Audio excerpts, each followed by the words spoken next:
Have you ever wondered how this tiny seed becomes the golden oil in your kitchen? Well, this mega factory chews through a staggering 150 tons of them every single day. We're going inside to see that incredible journey. It all starts with a single, unassuming sunflower seed. But getting from the field to the bottle is a monumental feat of engineering. Inside this factory, mountains of raw seeds are transformed into pure, golden oil in a process that runs 24/7. So, how does it happen? How do you take a solid, dry seed and extract a liquid worth billions on the global market? The answer is a high-tech ballet of machinery that cleans, crushes, presses, and purifies on a scale that's almost hard to believe. We're about to follow the entire process, from the moment a truck unloads its massive cargo to the final, gleaming bottle on the supermarket shelf. Chapter 1. Arrival and meticulous cleaning. The journey begins in vast, sun-drenched fields where harvesting combines cut through seas of sunflowers. These machines sever the heavy flower heads and thresh the seeds, separating them from the plant matter. Once a harvester is full, its contents, tons and tons of raw seeds, are loaded onto trucks for the trip to the processing facility. When a truck pulls into the factory, the first thing it does is roll onto an enormous weighbridge. This isn't just for logistics, it's the first point of data collection in a system obsessed with efficiency. After the weigh-in, the truck heads to an automated unloading bay. Here, a powerful hydraulic platform tilts the entire truck, sending a torrent of black seeds pouring into a massive receiving hopper. It's a cascade of raw material and our first glimpse of the immense scale of this operation. From this pit, a network of conveyor belts and bucket elevators lifts the seeds and sends them toward their first test, cleaning. But before any machines get to work, a sample is pulled from the load and rushed to the on-site lab for quality control. Technicians run a battery of tests. They check the moisture content, which needs to be just right to prevent spoilage. They analyze the percentage of impurities like dirt, stones, and leaves. A 90% pure load is the goal. They also assess the potential oil content of the seeds themselves. These tests are critical. They determine the value of the raw material and help dial in the settings for all the machinery downstream. Once cleared, the seeds embark on a multi-stage cleaning ordeal. First up, they hit a vibrating screen, or a sifter.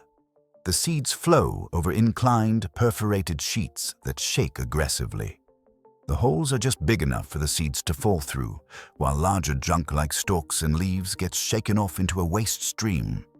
From there, the seeds drop into an aspirator. This machine uses a carefully controlled updraft of air to lift away lighter impurities. As the seeds fall, the air catches dust and small hull fragments, while the heavier, denser sunflower seeds continue their downward journey. It's a simple principle applied on a massive scale, but the cleaning isn't over yet. The stream of seeds now moves to a destoner. This clever machine uses vibration and air to separate out any small stones or pebbles that might have been the same size as the seeds. The machine agitates the mix, causing the heavier stones to sink while the lighter seeds float on top to be skimmed off. This step is crucial for protecting the equipment.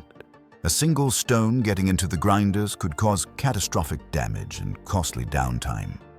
Finally, the river of seeds flows over a series of powerful industrial magnets. This is the last line of defense, designed to snatch any stray bits of metal that may have broken off farm equipment. By the time the sunflower seeds emerge from this exhaustive cleaning gauntlet, they are virtually free of any foreign objects. Only the pure, clean seeds are allowed to move on to the next phase, where they'll be prepared for the moment of truth. Oil extraction. Chapter 2.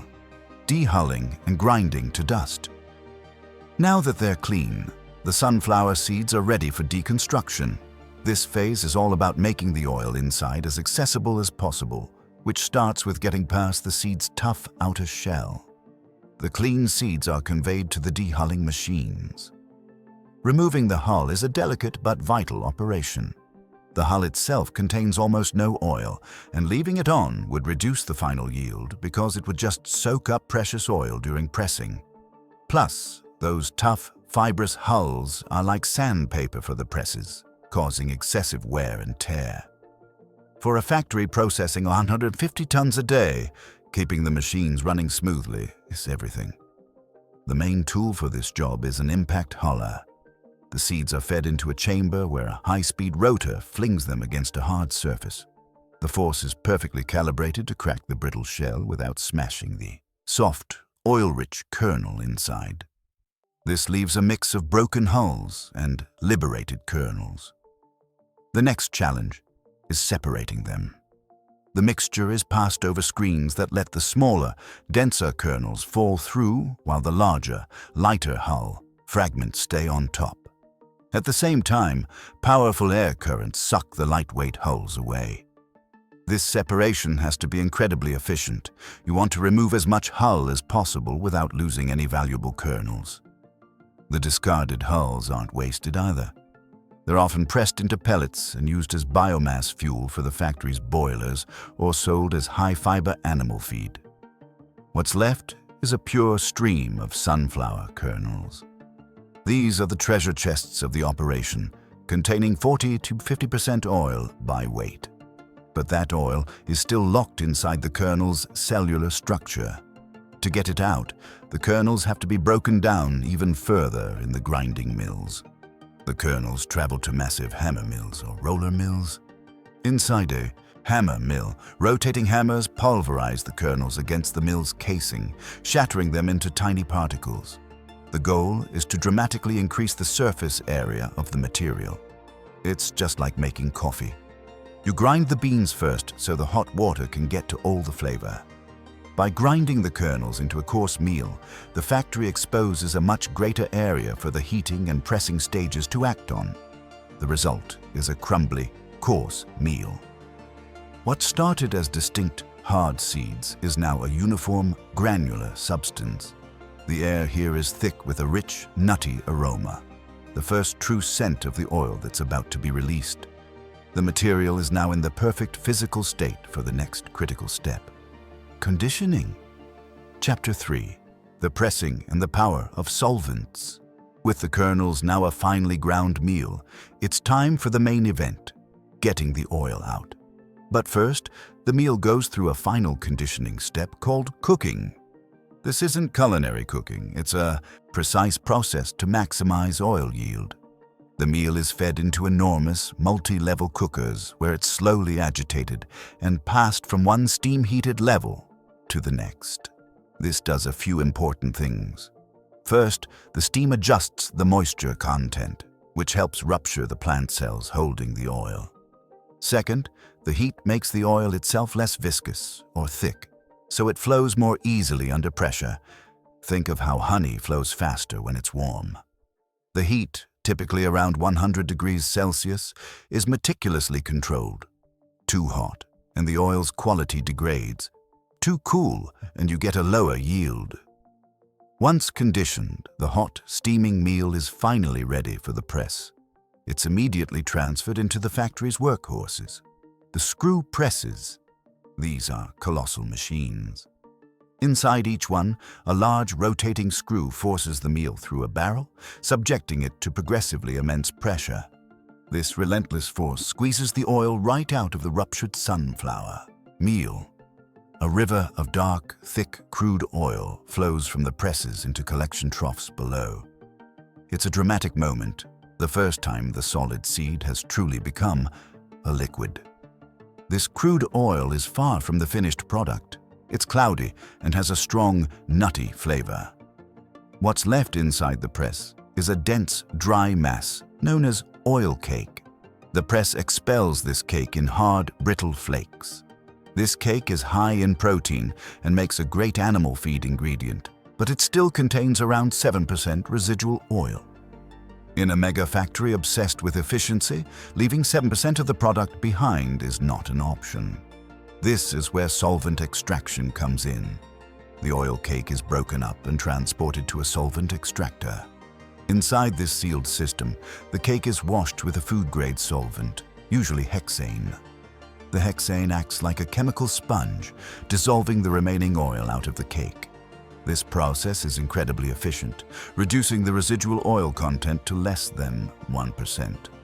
This leaves two things: a defatted solid meal and a liquid mixture of oil and hexane called micellar. The defatted meal goes to a dissolventizer, which uses steam to drive off and recover any remaining hexane, while also toasting the meal for animal feed. The micellar, meanwhile, is sent to a distillation system. It's gently heated in a vacuum. Since hexane boils at a much lower temperature than oil, it evaporates, leaving the pure crude oil behind. The hexane vapor is then cooled, condensed back into a liquid, and recycled right back into the system. Modern plants recover over 99% of their solvent, making the process both economical and environmentally sound.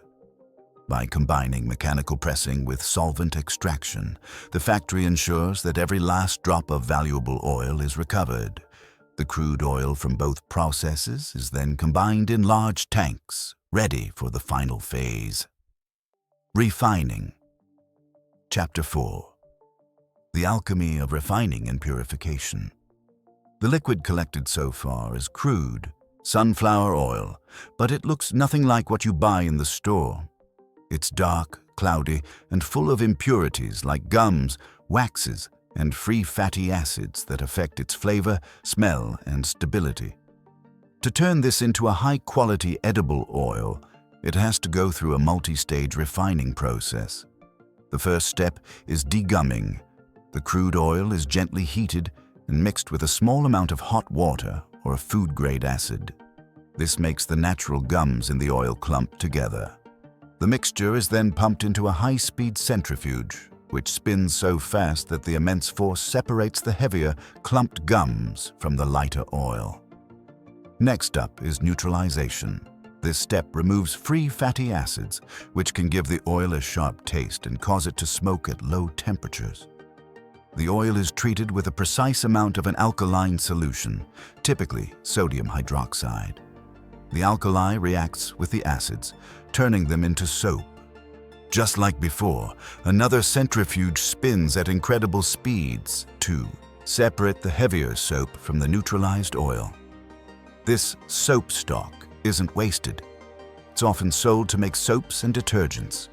The oil is now much cleaner, but it still holds a dark color from natural pigments. The next step, bleaching, takes care of that. The oil is heated under a vacuum and mixed with a special adsorbent material, usually bleaching earth or activated clay.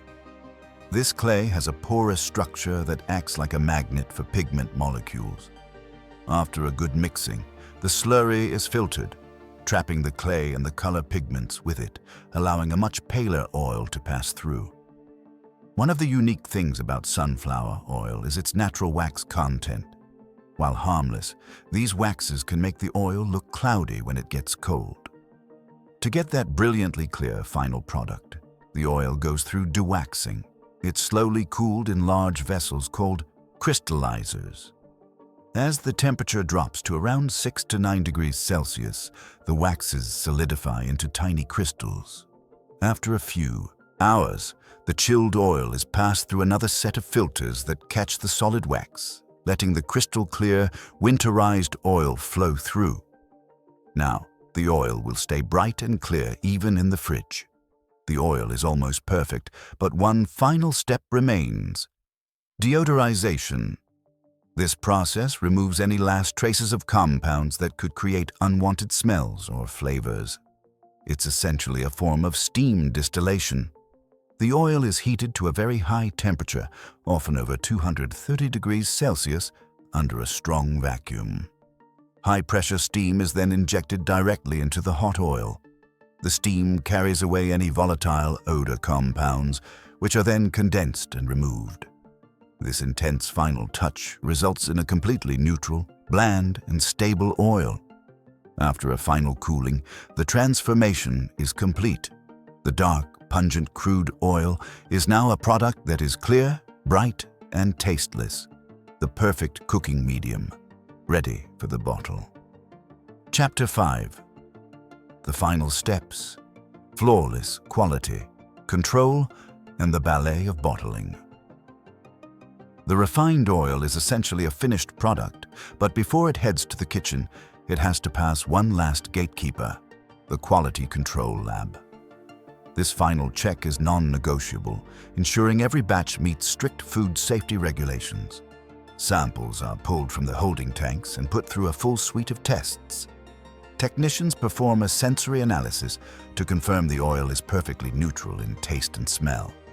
They use colorimeters to measure its color, making sure it's in the correct pale yellow range.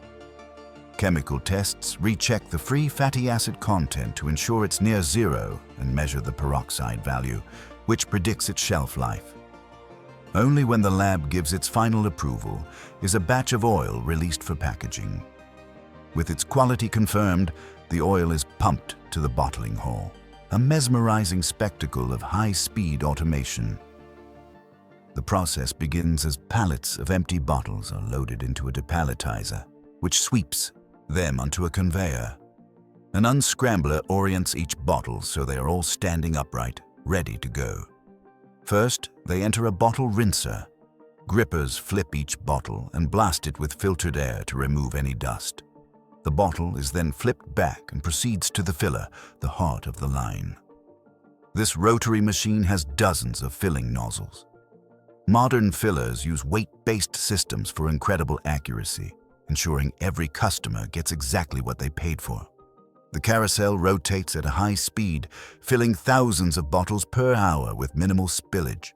As soon as a bottle is filled, it moves to the capper. A chute feeds caps onto the bottles, and rotating chucks tighten them to a precise torque, sealed perfectly, but not impossible to open. With the oils safely inside, the bottles parade towards the labeler. In a blur of motion, it applies front and back labels with pinpoint accuracy. An inkjet printer might also add the batch number and expiration date for traceability. The final stage is secondary packaging. The labeled bottles are grouped together, and an automated case packer either drops them into a box or wraps them in shrink film. The sealed cases are then robotically stacked onto pallets, which are wrapped in stretch film for stability. These fully loaded pallets are then moved by forklift to the warehouse, ready for shipment. From 150 tons of raw seeds to countless pallets of finished product, the journey is complete. From a field of bright yellow flowers to the clear golden liquid in your pantry, the journey is pretty extraordinary. We've watched 150 tons of raw sunflower seeds get cleaned, dehulled, and ground into a meal. We saw the immense power of the screw press squeeze out the first crude oil, and we followed that oil through the intricate labyrinth of the refinery where it was purified step by step. Finally, we watched that flawless oil meet its bottle in a dizzying, automated ballet of packaging. The scale is staggering, but so is the precision. Every stage is governed by science, data, and the watchful eyes of skilled technicians. It's a seamless fusion of a natural raw material and cutting-edge technology. The next time you pick up a bottle of sunflower oil, maybe you'll see more than just a cooking ingredient. You'll see the fields, the factory, the colossal machines, and the incredible story of transformation packed inside. If you thought this look inside a mega factory was cool, be sure to like this video and subscribe to our channel for more incredible industrial journeys. See you in the next one.